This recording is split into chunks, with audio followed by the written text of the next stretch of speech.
ನರೇಂದ್ರ ಮೋದಿಯವರ ಗಿಫ್ಟ್ ಏನು ಹೊಸ ವರ್ಷಕ್ಕೆ ರೈತರಿಗೆ ಫಸಲ್ ಬಿಮಾ ಯೋಜನೆ ಮುಂದುವರಿಸ್ತಾ ಇದ್ದಾರೆ. ಫಸಲ್ ಬಿಮಾ ಯೋಜನೆ ಮುಂದುವರಿತಾ ಇದೆ. ಪ್ರಧಾನಮಂತ್ರಿ ಫಸಲ್ ಬಿಮಾ ಯೋಜನೆ ಮುಂದುವರಿತಾ ಇದೆ. ಇದು ಹವಾಮಾನ ಆಧಾರಿತ ಬೆಳೆ ವಿಮೆ ಯೋಜನೆ, ನಿಮಗೆಲ್ಲ ಗೊತ್ತಿರುವಂಥದ್ದೇ. ಇನ್ನು ನೈಸರ್ಗಿಕ ವಿಕೋಪದಿಂದ ಬೆಳೆ ನಷ್ಟಕ್ಕೆ ಪರಿಹಾರ ಸಿಗಲಿದೆ.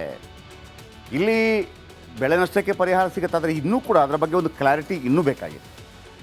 ಅದು ಅಷ್ಟು ಈಸಿಯಾಗಿ ಸಿಗ್ತಿಲ್ಲ. ಅದು ಬೆಳೆ ಪರಿಹಾರ ಹೇಳ್ತಾರೆ, ಅದು ಅಂದರೆ ಇಷ್ಟು ಒಂದು 100 ಎಕರೆಯಲ್ಲಿ ಮಾಡಿದರೆ 1 ಎಕರೆಗೆ ಮಾತ್ರ, ಹಿಂಗೆಲ್ಲ ಕೆಲವು ಕ್ಲಾರಿಟಿಗಳು ಬೇಕಾಗಿದೆ.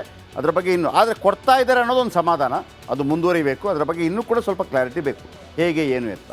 ಸಂಕಷ್ಟದಲ್ಲಿರುವ ರೈತರಿಗೆ ಆರ್ಥಿಕ ಸಹಾಯ ದೊರೆಯುತ್ತಂತೆ ಇದರಿಂದ.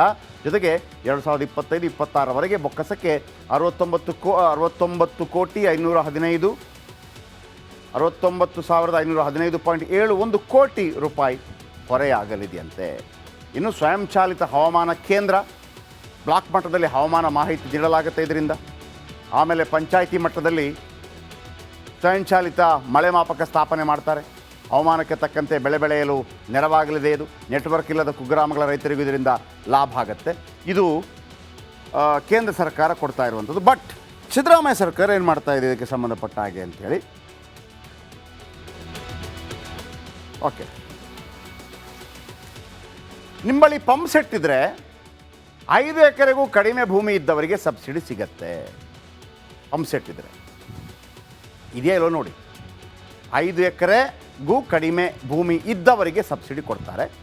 23.35 ಲಕ್ಷ ರೈತರು 5 ಎಕರೆಗೂ ಕಡಿಮೆ ಭೂಮಿಯನ್ನು ಹೊಂದಿದ್ದಾರೆ. 23 ಲಕ್ಷಕ್ಕೆ ಲಾಭ ಆಗುತ್ತೆ. 89,943 ರೈತರು 5ರಿಂದ 10 ಎಕರೆ ಜಮೀನು ಹೊಂದಿದ್ದಾರೆ. 5ರಿಂದ 10 ಎಕರೆ ಜಮೀನು ಇದ್ದವರು ಮಧ್ಯಮ ವರ್ಗದ ರೈತರಾಗ್ತಾರೆ. 27,037 ರೈತರ ಬಳಿ 10 ಎಕರೆಗಿಂತ ಹೆಚ್ಚು ಭೂಮಿ ಇದೆ. ಸರ್ಕಾರದ ಪ್ರಕಾರ ಇವರೆಲ್ಲ ದೊಡ್ಡ ಭೂಮಾಲೀಕರಾಗ್ತಾರಂತೆ. ಸೊ ಹಾಗಾಗಿ ಇವರಿಗೆ ಇದರ ಲಾಭ ಸಿಗೋದಿಲ್ಲ. ದೊಡ್ಡ ಭೂಮಾಲೀಕರು ಯೋಜನೆ ಫಲಾನುಭವಿಗಳಾಗೋದಿಲ್ಲ. ದೊಡ್ಡ ಭೂಮಾಲೀಕರು ಪಂಪ್ ಸೆಟ್ ಹೊಂದಿದ್ರೆ ಸಂಕಷ್ಟ ಉಂಟಾಗತ್ತೆ, ಅವರಿಗದು ಕೊಡೋದಿಲ್ಲ. ದೊಡ್ಡ ಭೂಮಾಲೀಕರನ್ನು ಹುಡುಕಿ ಅವರಿಂದ ಆ ಸಬ್ಸಿಡಿಯನ್ನು ವಾಪಸ್ ತಗೊಳ್ತಾರಂತೆ. ಫಲಾನುಭವಿಗಳಿಗೆ ಮಾತ್ರ ಯೋಜನೆಯ ಲಾಭ ಸಿಗಬೇಕು ಅಂದರೆ 5 ಎಕರೆ ಒಳಗಿದ್ದವರಿಗೆ ಮಾತ್ರ ಸಿಗತ್ತೆ. ಇದೇ ಕಾರಣಕ್ಕೆ ಮಧ್ಯಮ ಮತ್ತು ದೊಡ್ಡ ಭೂಮಾಲೀಕರಿಗೆ ಅಂದರೆ 5ರಿಂದ 10 ಎಕರೆ ಆಮೇಲೆ 10 ಎಕರೆಗಿಂತ ಮೇಲೆ ಇದ್ದವರಿಗೆ ಈ ಲಾಭ ಸಿಗ್ತಾ ಇಲ್ಲ. ಅದು ಶಾಕ್. ನೆಕ್ಸ್ಟ್, ನರೇಂದ್ರ ಮೋದಿಯವರ ಗಿಫ್ಟ್ ಏನು ಹೊಸ ವರ್ಷಕ್ಕೆ ರೈತರಿಗೆ ಫಸಲ್ ಬಿಮಾ ಯೋಜನೆ ಮುಂದುವರಿಸ್ತಾ ಇದ್ದಾರೆ. ಫಸಲ್ ಬಿಮಾ ಯೋಜನೆ ಮುಂದುವರಿತಾ ಇದೆ. ಪ್ರಧಾನಮಂತ್ರಿ ಫಸಲ್ ಬಿಮಾ ಯೋಜನೆ ಮುಂದುವರಿತಾ ಇದೆ. ಇದು ಹವಾಮಾನ ಆಧಾರಿತ ಬೆಳೆ ವಿಮೆ ಯೋಜನೆ, ನಿಮಗೆಲ್ಲ ಗೊತ್ತಿರುವಂಥದ್ದೇ. ಇನ್ನು ನೈಸರ್ಗಿಕ ವಿಕೋಪದಿಂದ ಬೆಳೆ ನಷ್ಟಕ್ಕೆ ಪರಿಹಾರ ಸಿಗಲಿದೆ. ಇಲ್ಲಿ ಬೆಳೆ ನಷ್ಟಕ್ಕೆ ಪರಿಹಾರ ಸಿಗುತ್ತಾದರೆ ಇನ್ನೂ ಕೂಡ ಅದರ ಬಗ್ಗೆ ಒಂದು ಕ್ಲಾರಿಟಿ ಇನ್ನೂ ಬೇಕಾಗಿದೆ. ಅದು ಅಷ್ಟು ಈಸಿಯಾಗಿ ಸಿಗ್ತಿಲ್ಲ. ಅದು ಬೆಳೆ ಪರಿಹಾರ ಹೇಳ್ತಾರೆ, ಅದು ಅಂದರೆ ಇಷ್ಟು ಒಂದು 100 ಎಕರೆಯಲ್ಲಿ ಮಾಡಿದರೆ 1 ಎಕರೆಗೆ ಮಾತ್ರ, ಹಿಂಗೆಲ್ಲ ಕೆಲವು ಕ್ಲಾರಿಟಿಗಳು ಬೇಕಾಗಿದೆ. ಅದರ ಬಗ್ಗೆ ಇನ್ನು ಆದರೆ ಕೊಡ್ತಾ ಇದ್ದಾರೆ ಅನ್ನೋದೊಂದು ಸಮಾಧಾನ, ಅದು ಮುಂದುವರಿಬೇಕು. ಅದರ ಬಗ್ಗೆ ಇನ್ನೂ ಕೂಡ ಸ್ವಲ್ಪ ಕ್ಲಾರಿಟಿ ಬೇಕು, ಹೇಗೆ ಏನು ಎತ್ತ. ಸಂಕಷ್ಟದಲ್ಲಿರುವ ರೈತರಿಗೆ ಆರ್ಥಿಕ ಸಹಾಯ ದೊರೆಯುತ್ತಂತೆ ಇದರಿಂದ. ಜೊತೆಗೆ 2025-26 ಬೊಕ್ಕಸಕ್ಕೆ 69,515.71 ಕೋಟಿ ರೂಪಾಯಿ ಹೊರೆಯಾಗಲಿದೆಯಂತೆ. ಇನ್ನು ಸ್ವಯಂ ಚಾಲಿತ ಹವಾಮಾನ ಕೇಂದ್ರ, ಬ್ಲಾಕ್ ಮಟ್ಟದಲ್ಲಿ ಹವಾಮಾನ ಮಾಹಿತಿ ನೀಡಲಾಗುತ್ತೆ ಇದರಿಂದ. ಆಮೇಲೆ ಪಂಚಾಯಿತಿ ಮಟ್ಟದಲ್ಲಿ ಸ್ವಯಂಚಾಲಿತ ಮಳೆ ಮಾಪಕ ಸ್ಥಾಪನೆ ಮಾಡ್ತಾರೆ. ಹವಾಮಾನಕ್ಕೆ ತಕ್ಕಂತೆ ಬೆಳೆ ಬೆಳೆಯಲು ನೆರವಾಗಲಿದೆ. ಇದು ನೆಟ್ವರ್ಕ್ ಇಲ್ಲದ ಕುಗ್ರಾಮಗಳ ರೈತರಿಗೂ ಇದರಿಂದ ಲಾಭ ಆಗುತ್ತೆ. ಇದು ಕೇಂದ್ರ ಸರ್ಕಾರ ಕೊಡ್ತಾ ಇರುವಂಥದ್ದು. ಬಟ್ ಸಿದ್ದರಾಮಯ್ಯ ಸರ್ಕಾರ ಏನು ಮಾಡ್ತಾ ಇದೆ ಇದಕ್ಕೆ ಸಂಬಂಧಪಟ್ಟ ಹಾಗೆ ಅಂಥೇಳಿ. ಓಕೆ, ನಿಮ್ಮ ಬಳಿ ಪಂಪ್ ಸೆಟ್ ಇದ್ದರೆ 5 ಎಕರೆಗೂ ಕಡಿಮೆ ಭೂಮಿ ಇದ್ದವರಿಗೆ ಸಬ್ಸಿಡಿ ಸಿಗತ್ತೆ. ಪಂಪ್ ಸೆಟ್ ಇದ್ದರೆ ಇದೆಯಾ ಇಲ್ಲೋ ನೋಡಿ. 5 ಎಕರೆಗೂ ಕಡಿಮೆ ಭೂಮಿ ಇದ್ದವರಿಗೆ ಸಬ್ಸಿಡಿ ಕೊಡ್ತಾರೆ.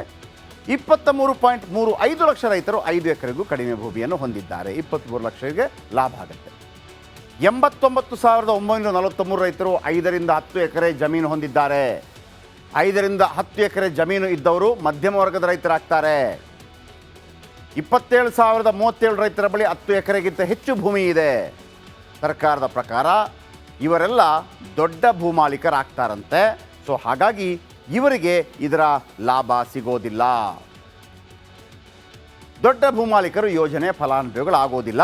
ದೊಡ್ಡ ಭೂಮಾಲೀಕರು ಪಂಪ್ಸೆಟ್ ಹೊಂದಿದ್ರೆ ಸಂಕಷ್ಟ ಉಂಟಾಗುತ್ತೆ, ಅವರಿಗದು ಕೊಡೋದಿಲ್ಲ.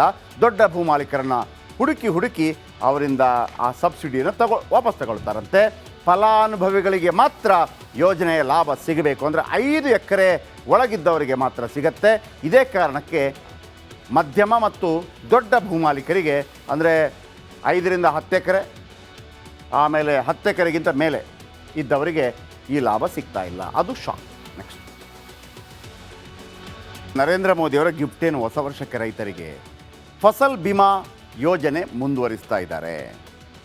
ಫಸಲ್ ಬಿಮಾ ಯೋಜನೆ ಮುಂದುವರಿತಾ ಇದೆ. ಪ್ರಧಾನಮಂತ್ರಿ ಫಸಲ್ ಬಿಮಾ ಯೋಜನೆ ಮುಂದುವರಿತಾ ಇದೆ. ಇದು ಹವಾಮಾನ ಆಧಾರಿತ ಬೆಳೆ ವಿಮೆ ಯೋಜನೆ, ನಿಮಗೆಲ್ಲ ಗೊತ್ತಿರುವಂಥದ್ದೇ. ಇನ್ನು ನೈಸರ್ಗಿಕ ವಿಕೋಪದಿಂದ ಬೆಳೆ ನಷ್ಟಕ್ಕೆ ಪರಿಹಾರ ಸಿಗಲಿದೆ. ಇಲ್ಲಿ ಬೆಳೆ ನಷ್ಟಕ್ಕೆ ಪರಿಹಾರ ಸಿಗುತ್ತಾದರೆ ಇನ್ನೂ ಕೂಡ ಅದರ ಬಗ್ಗೆ ಒಂದು ಕ್ಲಾರಿಟಿ ಇನ್ನೂ ಬೇಕಾಗಿದೆ. ಅದು ಅಷ್ಟು ಈಸಿಯಾಗಿ ಸಿಗ್ತಿಲ್ಲ ಅದು ಬೆಳೆ ಪರಿಹಾರ. ಹೇಳ್ತಾರೆ ಅದು ಅಂದರೆ ಇಷ್ಟು ಒಂದು 100 ಎಕರೆಯಲ್ಲಿ ಮಾಡಿದರೆ 1 ಎಕರೆಗೆ ಮಾತ್ರ, ಹಿಂಗೆಲ್ಲ ಕೆಲವು ಕ್ಲಾರಿಟಿಗಳು ಬೇಕಾಗಿದೆ ಅದರ ಬಗ್ಗೆ ಇನ್ನೂ. ಆದರೆ ಕೊಡ್ತಾ ಇದ್ದಾರೆ ಅನ್ನೋದೊಂದು ಸಮಾಧಾನ, ಅದು ಮುಂದುವರಿಬೇಕು. ಅದರ ಬಗ್ಗೆ ಇನ್ನೂ ಕೂಡ ಸ್ವಲ್ಪ ಕ್ಲಾರಿಟಿ ಬೇಕು, ಹೇಗೆ ಏನು ಎತ್ತ. ಸಂಕಷ್ಟದಲ್ಲಿರುವ ರೈತರಿಗೆ ಆರ್ಥಿಕ ಸಹಾಯ ದೊರೆಯುತ್ತಂತೆ ಇದರಿಂದ. ಜೊತೆಗೆ 2025-26 ಬೊಕ್ಕಸಕ್ಕೆ 69,515.71 ಕೋಟಿ ರೂಪಾಯಿ ಹೊರೆಯಾಗಲಿದೆಯಂತೆ. ಇನ್ನು ಸ್ವಯಂಚಾಲಿತ ಹವಾಮಾನ ಕೇಂದ್ರ, ಬ್ಲಾಕ್ ಮಟ್ಟದಲ್ಲಿ ಹವಾಮಾನ ಮಾಹಿತಿ ನೀಡಲಾಗುತ್ತೆ ಇದರಿಂದ. ಆಮೇಲೆ ಪಂಚಾಯಿತಿ ಮಟ್ಟದಲ್ಲಿ ಸ್ವಯಂಚಾಲಿತ ಮಳೆ ಮಾಪಕ ಸ್ಥಾಪನೆ ಮಾಡ್ತಾರೆ.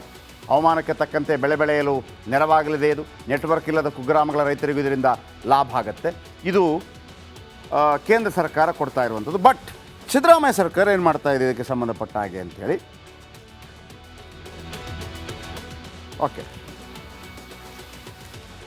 ನಿಮ್ಮಲ್ಲಿ ಪಂಪ್ ಸೆಟ್ ಇದ್ದರೆ 5 ಎಕರೆಗೂ ಕಡಿಮೆ ಭೂಮಿ ಇದ್ದವರಿಗೆ ಸಬ್ಸಿಡಿ ಸಿಗತ್ತೆ. ಪಂಪ್ ಸೆಟ್ ಇದ್ದರೆ ಇದೆಯಾ ಇಲ್ಲೋ ನೋಡಿ. 5 ಎಕರೆಗೂ ಕಡಿಮೆ ಭೂಮಿ ಇದ್ದವರಿಗೆ ಸಬ್ಸಿಡಿ ಕೊಡ್ತಾರೆ. 23.35 ಲಕ್ಷ ರೈತರು 5 ಎಕರೆಗೂ ಕಡಿಮೆ ಭೂಮಿಯನ್ನು ಹೊಂದಿದ್ದಾರೆ. 23 ಲಕ್ಷಕ್ಕೆ ಲಾಭ ಆಗುತ್ತೆ. 89,943 ರೈತರು 5ರಿಂದ 10 ಎಕರೆ ಜಮೀನು ಹೊಂದಿದ್ದಾರೆ. 5ರಿಂದ 10 ಎಕರೆ ಜಮೀನು ಇದ್ದವರು ಮಧ್ಯಮ ವರ್ಗದ ರೈತರಾಗ್ತಾರೆ. 27,037 ರೈತರ ಬಳಿ 10 ಎಕರೆಗಿಂತ ಹೆಚ್ಚು ಭೂಮಿ ಇದೆ. ಸರ್ಕಾರದ ಪ್ರಕಾರ ಇವರೆಲ್ಲ ದೊಡ್ಡ ಭೂಮಾಲೀಕರಾಗ್ತಾರಂತೆ. ಸೊ ಹಾಗಾಗಿ ಇವರಿಗೆ ಇದರ ಲಾಭ ಸಿಗೋದಿಲ್ಲ. ದೊಡ್ಡ ಭೂಮಾಲೀಕರು ಯೋಜನೆ ಫಲಾನುಭವಿಗಳಾಗೋದಿಲ್ಲ. ದೊಡ್ಡ ಭೂಮಾಲೀಕರು ಪಂಪ್ಸೆಟ್ ಹೊಂದಿದ್ರೆ ಸಂಕಷ್ಟ ಉಂಟಾಗುತ್ತೆ, ಅವರಿಗದು ಕೊಡೋದಿಲ್ಲ. ದೊಡ್ಡ ಭೂಮಾಲೀಕರನ್ನ ಹುಡುಕಿ ಅವರಿಂದ ಆ ಸಬ್ಸಿಡಿಯನ್ನು ವಾಪಸ್ ತಗೊಳ್ತಾರಂತೆ. ಫಲಾನುಭವಿಗಳಿಗೆ ಮಾತ್ರ ಯೋಜನೆಯ ಲಾಭ ಸಿಗಬೇಕು ಅಂದರೆ 5 ಎಕರೆ ಒಳಗಿದ್ದವರಿಗೆ ಮಾತ್ರ ಸಿಗತ್ತೆ.